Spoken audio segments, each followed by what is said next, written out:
Hi BookTube, it's Amy. I'm here today to begin another Read Aloud series. I will be reading in collaboration with Shawn Standfast, William Harris Arnold's 1922 book titled Ventures in Book Collecting. And I have here the 1923 edition published by Scribner. So every Wednesday I'll be reading a chapter, and every Sunday Shawn will be reading a chapter. And I'll put together a playlist as we post our videos, so that if you're coming across these videos after publication, you'll know where to find each video in the series so you can listen to the whole book. So today I'm going to be reading the foreword, which is just about 4 pages long, as well as chapter 1. And the foreword is by someone by the name of Thomas J. Wise, who was a friend of William Harris Arnold. So this is the foreword. It is a delight to me to be afforded the opportunity of paying a small tribute to the memory of a great friend. To my books, I owe many of the friendship that have served to make life glad, but with hardly one of the comrades in the happy hunt for printed treasures have I found myself more in tune than with William Harris Arnold. Whether as a guest at the dinner table, or as a companion in a trip up the river, or in a motor run to some seaside watering place, or seated in a chair in the library, he was at all times bright and hearty, and in either circumstance his light laugh and cheery voice added pleasure to the occasion. Others will doubtless recount the events of Harris Arnold's active, useful, and successful life. For me, it must suffice to tell in ever so small a whisper that whilst living his society encouraged me, and that I hold his memory dear. I first became acquainted with Harris Arnold in August 1896. I was then engaged in laying the foundations of the bibliography of Tennyson, which did not reach completion until 1908. Just at that moment occurred an event, of course, trifling enough in itself, which will assuredly take its place in the annals of the lively romance of book collecting. One of the very rarest of the trial books of Tennyson is a slender octavo entitled The True and the False, 4 Idylls of the King, printed but not published by Edward Moxon in 1859. Until 1896, the only example of this much coveted treasure known to exist reposed in security upon a shelf in the Forster Library at South Kensington. In the summer of that year, a copy was advertised for sale in the catalogue of a West of England bookseller at the modest price of 7 shillings and 6 pence. It might have been supposed that so tempting a bargain would have been snapped up by some English collector of Tennysonia, but no British collector was sufficiently awake to seize the gift the gods offered. It remained for an American collector, and he was a novice in the collecting world, to gain the prize. Harris Arnold saw the entry in the catalogue, promptly dispatched a cable, and in a couple of weeks the book was in his hands. Having heard of my projected work on Tennyson, he wrote me of his luck and sent the volume back across the Atlantic, that I might have the opportunity of examining its pages for possible variations of text, and might compare it with the specimen at South Kensington. Thus, early in our intercourse was the kindly and generous nature of the character of Harris Arnold made plain to me. From that date until his lamented death in January 1923, our correspondence never ceased. Arnold commenced, as most book lovers do, by gathering books at random. Anything rare, anything choice, was sought for and welcomed, but in common with the wisest of his kind, Arnold soon felt the unwisdom of this manner of collecting, and perceived that the one sure way to reach anything like finality, and the one sure way to render any collection useful as well as attractive, was to limit his energy to the accumulation of books and manuscripts by 2 or 3 of the authors whose works he loved best. Accordingly, in 1901, the bulk of his collection was sold by auction by Messrs. Bangs and Company of New York in 2 separate portions, the one consisting of American literature only, the other including books in general literature covering a wide field. Having thus cleared the way, Arnold turned his attention to Alfred Tennyson and Robert Louis Stevenson. Upon the former in particular, he concentrated the power of both mind and purse, with the result that the Harris Arnold collection of Tennysonia has become famous upon both sides of the Atlantic as the first Tennyson collection ever founded in America. In the following pages, Arnold has himself described in his own delightful way many of his host of wonderful things. If every collector, when nearing the end of the journey, would but follow his example, the advantage to the little world of book lovers would be great, and the labor of the bibliographer of the future would be lightened. Thomas J. Wise. And so now we move on to Chapter 1, written by the author himself. Chapter 1 is titled The Making of a Book Collector. And we have a quote here at the top. And now I bring you some of the fruits of my experience. My start as a book collector was sudden and without conscious premeditation. I cannot fully account for it.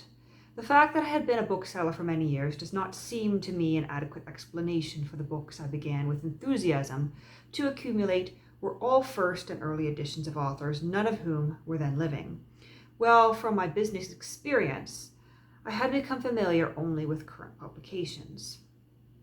It happened when, in March 1888, I came to New York, that among my new acquaintances was a man prominent in the councils of the Grolier Club. He suggested that I join the club, which was about to enlarge its membership and move to more commodious quarters. Cursory examinations of various collections of books and allied articles exhibited under club auspices left me apathetic. Perhaps I became affected subconsciously by the enthusiasm of the ardent collectors I often met on club nights. However that may be, I'm quite sure I was affected subjectively by the potency of the punch which was freely dispensed on those always genial occasions. When for a few years I had been a member of the Grolier, now and then I found in my mail catalogues of old and rare books. I inferred that certain zealous dealers had taken my name and address from the club's yearbook. These catalogues came more and more frequently, but were almost ignored, for they belonged to a branch of bookselling that was not only unexplored by me, but had not aroused more than a curious interest, the sort of interest the unlearned might find in a museum of antiquities. In the winter of 1894-95, much was said in the newspapers about the sale of the collection of Charles B. Foote, who had gathered what at that time was one of the most important collections in this country of first editions of British and American authors. I read, too, in the Critic, a weekly periodical, a laudatory appreciation of Mr. Foote's books that Edmund Clarence Stedman had written. Mr. Stedman's article stimulated my curiosity. One day, while on my way home from business, I recalled that in the morning mail I had received from the old London firm of Ellis and Elvery a little catalogue which I had put aside unopened. From after dinner to bed, a very late bed, I read and reread that catalogue. The next day I cabled for what seemed to me, and still seems to me, an item of fascinating interest, a single leaf of the first edition of the Canterbury Tales, printed by Caxton, the first original English book printed in the English language in England. And here we have a reproduction of a page of Caxton's first edition of Canterbury Tales, the first English book printed.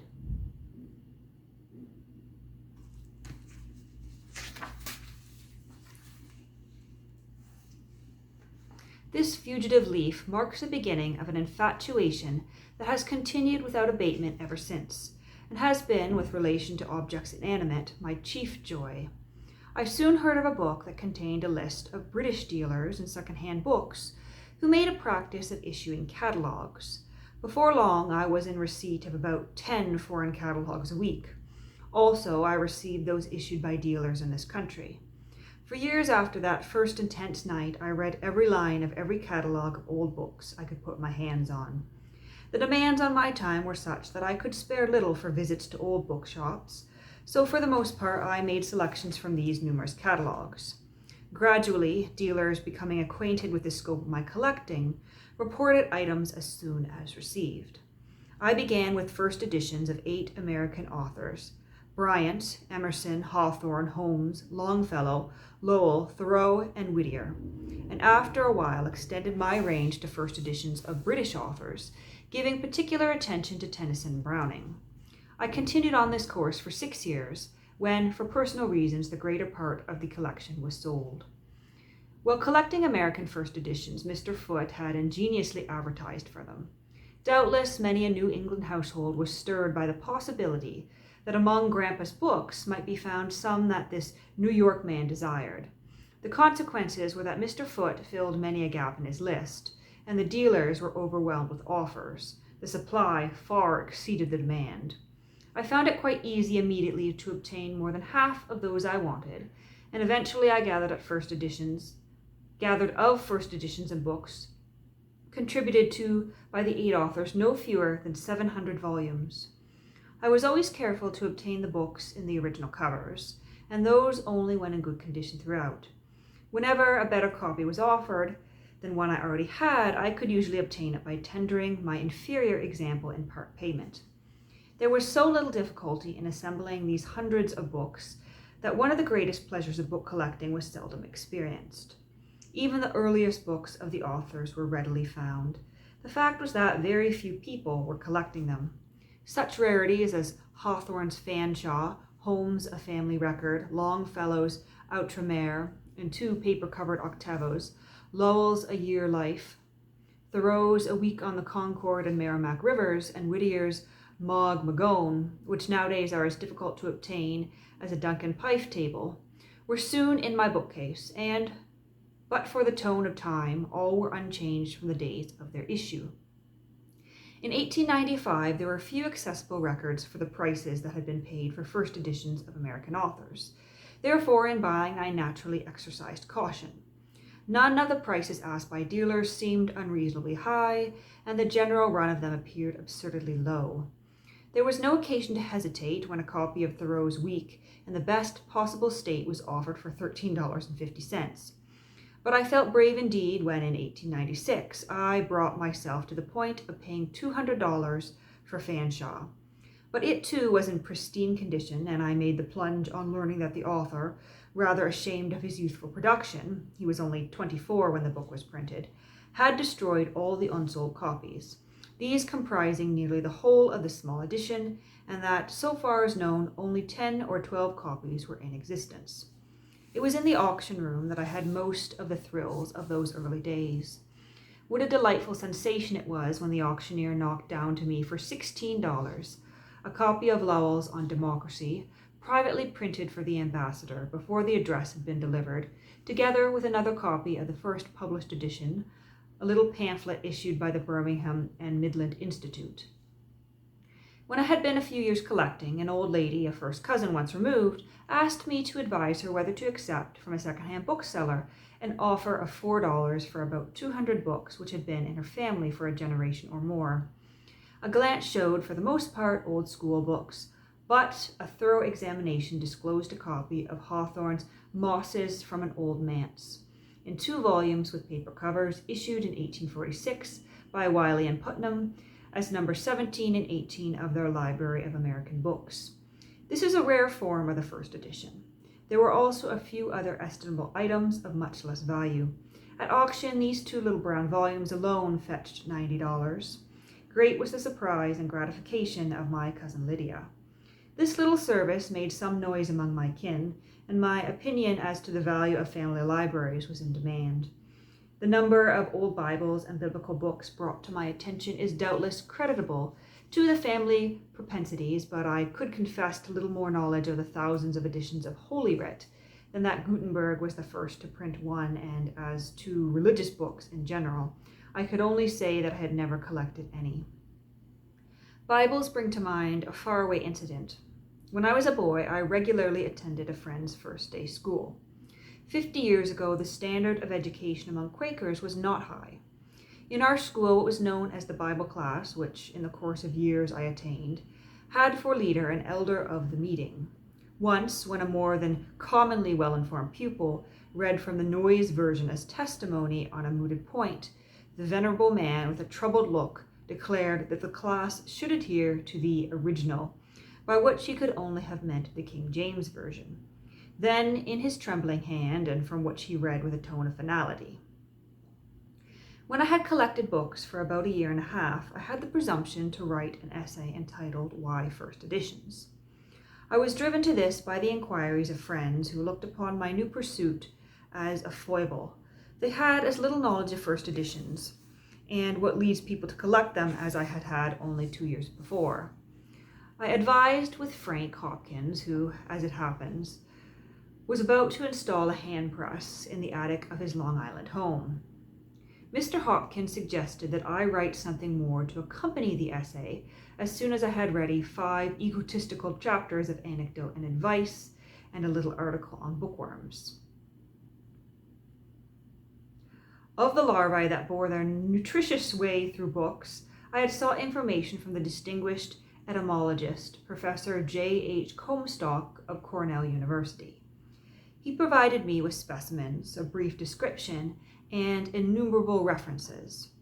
The Marion Press, the title chosen by Mr. Hopkins for his little establishment, brought out under the title First Report of a Book Collector a sumptuous tome printed by hand on handmade paper and bound in spotless vellum.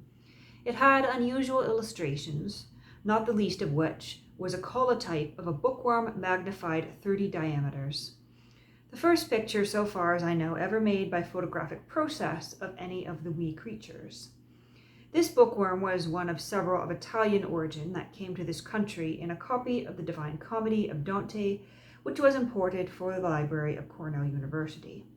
From the appearance of the volume, it is surmised that these bookworms were born and bred in the Inferno, that during the voyage most of them were in purgatory, and that on arrival at New York, they all found themselves in paradise.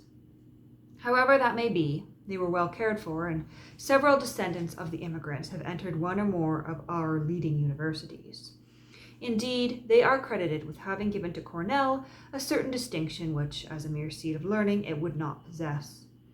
I shall not say more of this aspiring publication, of which 85 copies comprise the first edition, and 200 copies the second edition of smaller size and only less luxurious form, except ostentatiously to quote in full a letter written by his own hand in his 79th year by the greatest of bibliophiles, Bernard Quaritch. London, 15 Piccadilly, March 21st, 1898, W. Harris Arnold, Esquire, New York.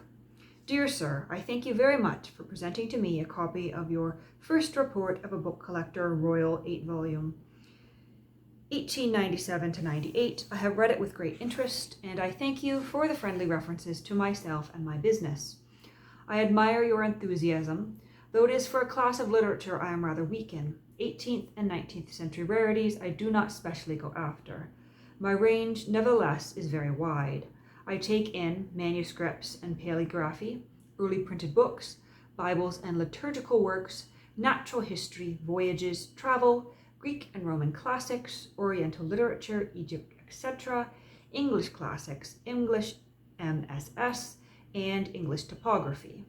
The best foreign books, music, politics, economy, games, sports, gardening, literature, curiosa, and superstitions of every sort, etc., etc.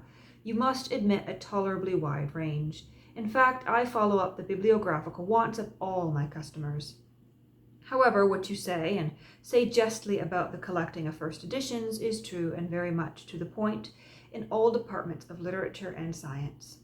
The postscript to your first report on bookworms is the first really scientific account on this dangerous insect family. We have to thank you and that accomplished etymologist, Mr. Comstock, for it. Yours, dear sir, ever truly, Bernard Quaritch. As I became acquainted with first editions of British authors, my interest in collecting was intensified. Of course, they were not so easy to acquire as the first editions of the 19th century Americans, but the difficulty of pursuit induced greater zest. I had good luck, better luck than I was aware of at the time. Well, my selections were almost altogether from catalogues of British dealers and by bids at the London auctions. The disadvantage of distance was much reduced by kind offers of certain London dealers to send books on request for inspection, and sometimes without even the formality of request. I recall my surprise when one day I received not only the 3 or 4 books I had asked for, but 10 or 12 more, and all of them uncommonly good examples of 16th and 17th century rarities. Some of these were too costly for my purse, so rather than return them, I gave New York's most astute dealer opportunity to take what he would of those I could not compass. None went back to London, for he took all that remained with the remark, "I wonder where they could have got all these good ones." In 5 years, I gathered about 200 English first and early editions of the 18th and 19th centuries, and a long shelf full of 17th century poetry. That shelf held A Paradise Lost in the original sheet binding, the first edition with the title page of early issue, for which I paid what now seems the astonishingly low price of $200.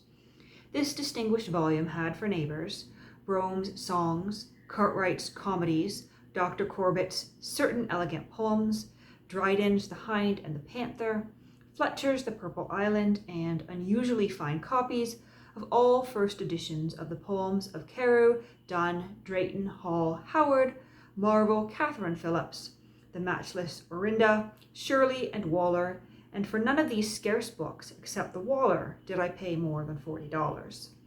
Those were the days of Browning clubs.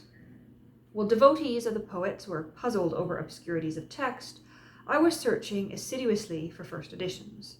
One by one I found them all, though Pauline eluded me until 1900.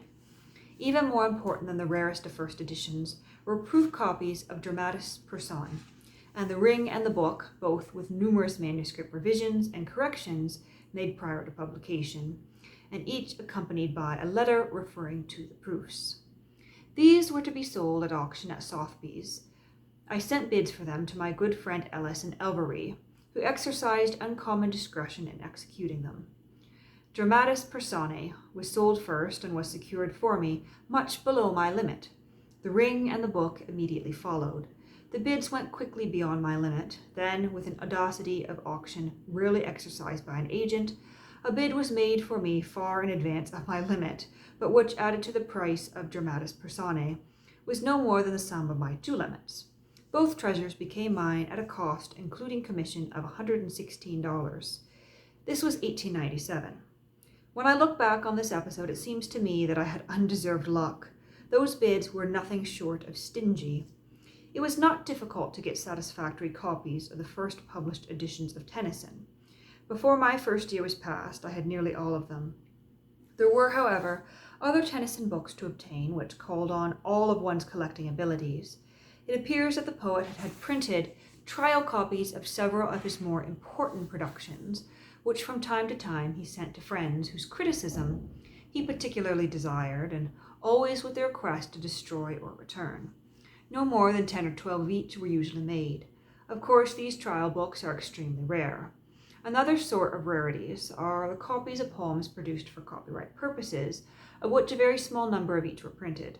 My first good luck with these Tennyson treasures was obtained for 30 shillings, a trial book called The True and the False, the title first chosen for The Four Idols, but at publication changed to Idylls of the King. Only one other copy is known to exist, through the kind of offices of my new but now dear old friend, distinguished collector and bibliographer Thomas J. Wise, to whom, while we were strangers, I had written to tell of The True and the False. I obtained one Tennyson rarity after another, most of which at the time were unknown to American collectors. There are two well-known items of peculiar interest in that they were first printed by amateurs on a private press, from manuscripts graciously provided by Tennyson. These are the poems The Victim and The Window, or The Loves of the Wrens. The printers were Sir Ivor Bertie Guest, his mother, and two of his sisters. There were only about 25 copies of each produced at the family home known as Cranford Manor. A cablegram came from Mr. Wise telling me that an offer for the copies of these two poems, which had been sent by the guest to the poet in recognition of his courtesy, would be entertained by Tennyson's son Hallam. I immediately cabled accordingly. Word came of the acceptance of my offer. A few days later, I received this letter. London, July 20th, 1898. Dear Mr. Harris Arnold, pray make your last will and testament as quickly as you ever can, and see to it that you leave to me your copies of The Victim and The True and the False. This is very necessary, because if there be any atom of truth in the proverb that whom the gods love die young, then certainly a remarkably early death is in store for you. The gods who look after the ways and ends of us, lovers and preservers of good books, must love you with a more than a mortal affection. They prove their regard, too, in the happiest of ways. as though one unique or practically unique Tennyson book were not enough for one collector to gloat over. They have followed up the gift of the true and the false by flinging a second uniquity at your precious head. The Window and the Victim arrived a day or two ago. The former is all right, it's just a fine copy, a remarkably fine copy of the unusual book. But the Victim is a treasure indeed. It is an early copy showing a different setting none of us had ever heard of before, and the result of these 2 days' inquiry suffices to satisfy us that it is the sole existing example of an earlier edition than the quarto. It appears that when the guests printed the 2 books, they at first proposed to print them in octavo. In octavo, the Victim was accordingly set, but never printed off, as at the last moment it was decided to change the octavo for the quarto form. The types of this octavo were distributed, and the 2 books produced in the regular quarto form we know so well. This octavo is somewhat roughly printed. Palpably it is a final revise. It has the woodblocks pulled in gold. The woodblocks of the quartos are worked in black. These blocks are the same as in the quartos, but a smaller type was employed, suitable to the smaller page. It is bound up in the regular red French Morocco leather in which most of the quartos were issued, and has Lord Wimborne's Sir Ivor Birdie Guest's monogram on the side. Altogether it is a find indeed, and everyone here is filled with envy. If you were disposed to part with it, I could sell it for you 6 times over at a considerable advance upon the price you have paid for it. May I retain it for a week or so? I want to find out still more about it, and have the title page, etc. photographed. I have sent off the Window today by letter post, registered. It is not uncut, as we collectors understand the word, but it is a spotless copy, and the original state is issued. Altogether, you got a bargain. I only wish I had seen these 2 books before I cabled you. I honestly confess that in that case you would not have been cabled to at all. I should have bought them myself, have kept the Victim, and have placed the Window only at your disposal. Oh well, from all I hear you are a good fellow and well deserve your luck. Always sincerely yours, Thomas J. Wise. Of course, I could only be highly gratified to have all the circumstances ascertained by my more than kind friend. The result was announced thus: At last I am sending you your precious Victim. You ought to have had it months ago. Indeed, I felt a very pig to have kept it so long, but I wanted to retain it whilst I made every possible inquiry concerning it.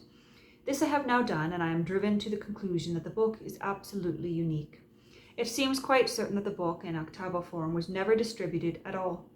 Probably this was the only solitary copy struck off before the decision was arrived at to set up the poem as a quarto. I think I envy you its possession almost as much as I envy you your The True and the False. After the death of Frederick Locker Lampson, his collection of rarities was sold en bloc to E. Dwight Church of New York City. Retaining the Shakespeareana and such other portions to secure which Mr. Church had bought the entire collection, the remaining books, manuscripts, and letters were put with Dodd, Mead, and Company to be disposed of at a private sale. I had early choice. To me, there was the strongest appeal in Tennyson's copy of Milton's poems, the first edition, 1645. On the flyleaf in his younger hand is the owner's signature, which on the opposite page in his later hand is this penciled memorandum. From T. Hayes of Manchester. I think I gave him £8, unbound, with a Landor and other books. On the inside of the front cover is the bookplate of Locker. There is a curious story which relates to the engraved portrait of Milton, the frontispiece of this little volume. A proof of the portrait was sent to Milton, who, before returning it, added 4 lines in Greek. The engraver, ignorant of the classic tongue, supposed the poet wished the lines placed under the portrait. Perhaps he did. And there they are in every copy of the book. The lines may be freely rendered somewhat as follows. When you compare this with the form nature herself fashioned you, will say that the picture has been engraved by an unskilled hand. Friends of mine not recognizing this portrait will please laugh at the poor copy of a poor painting. I once made a bibliographical discovery. As I had never made one before and have never made one since, I trust I may be pardoned for describing what may be termed the slightest difference in 2 issues of the same edition. When in 1863 the beautiful young Danish Princess Alexandra came to England to be married to the Prince of Wales, the poet laureate signalized the event by a poem entitled A Welcome. It was produced as a folded leaflet of 4 pages and was sold on the streets of London for a penny. A copy of this leaflet was in the foot sale and brought $15. In the catalogue of a London dealer, I found this item priced 1 shilling and 6 pence. I ordered it and requested that a second copy be sent, if available. 2 copies came. I wrote for 10 more, planning to use them in exchanges. The 10 came. Again, I wrote asking how many more could be supplied. The reply was 81, and these at a slight reduction in price if I would take all. I sent for all. Just after these 81 reached me came a letter from the frank dealer which told me of 123 more, which had been found in a neglected corner.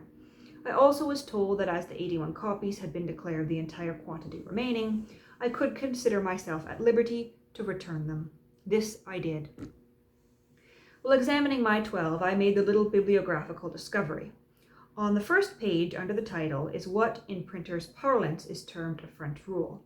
A straight line except for a diamond-shaped center. Lo, there were 2 kinds of diamonds, one solid like this and the other hollow like this. And I'm going to show you the page. So there is the solid diamond and the hollow diamond. The question immediately arose, which of these is the first? Someone will say, why worry? Yet differences of little more consequence have been subjects of grave consideration ever since first editions have been collected. Mr. Wise, in his exhaustive bibliography, puts the solid diamond form first, but gives no reason for this discrimination.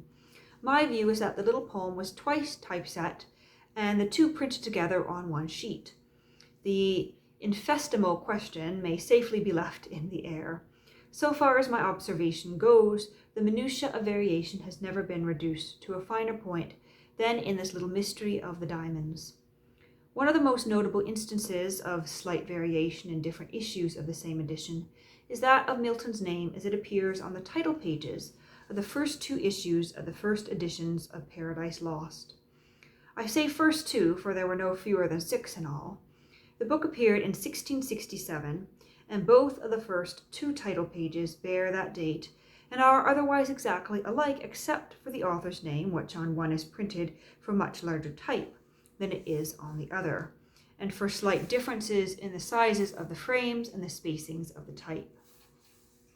Which of these title pages was first issued has been a matter of amiable controversy for more than 50 years, and there seems to be no possibility that the question will ever be settled. Early in 1901, to my regret, the necessary time came for parting with the greater portion of the collection. With the exception of the Tennysons, the Chaucer leaf, and 1 specially prized volume, the books, together with letters and a few manuscripts, were sold at auction. The results of a resort to sale by auction are, of course, always more or less uncertain, and in this instance, the issue had been rendered particularly dubious from the fact that only a few months earlier, 2 New York firms that dealt extensively in first and early editions had severely declined to buy the books of me at the prices I had paid for them. Another dealer, whose long experience gave weight to his opinion, told me just before the auctioneer called for bids on the first item that he believed the prices would be unsatisfactory. Happily, the doubts raised by these portents were dispelled. Many of the prices were sensational. Outremer, which cost $60, sold for $310. 2 Lowell pamphlets, Mason and Sindel, and Il Pescbalo, which respectively cost $10.35 and $18, sold for $175 and $140. Thoreau's Week brought $52.50. The 2 copies of Lowell's On Democracy, $180. Fanshawe, $400. Shelley's Adonis cost $150. It sold for $510. A trial leaf of a projected Kelmscott Shakespeare cost $57.75. It sold for $625. The proof copies of Dramatis Personae and The Ring and the Book brought $1,135. Paradise Lost, $830. The list could be much extended. The total receipts were double the sum originally expended. These results afforded convincing evidence of our growing interest in book collecting, the most fascinating pursuit in which it has been my privilege to indulge. The specially prized volume I had retained was a shabby copy of the poems of Dr. John Donne, Dean of St. Paul's, which had belonged to Charles Lamb. This book is distinguished not only for its ownership, but also for the autograph notes of Coleridge, which abound on the insides of the covers, the one remaining flyleaf and the margins of the printed page. At the bottom of the back cover is this charming apology: "I shall die soon, my dear Charles Lamb, and then you will not be sorry that I have bescribbled your book."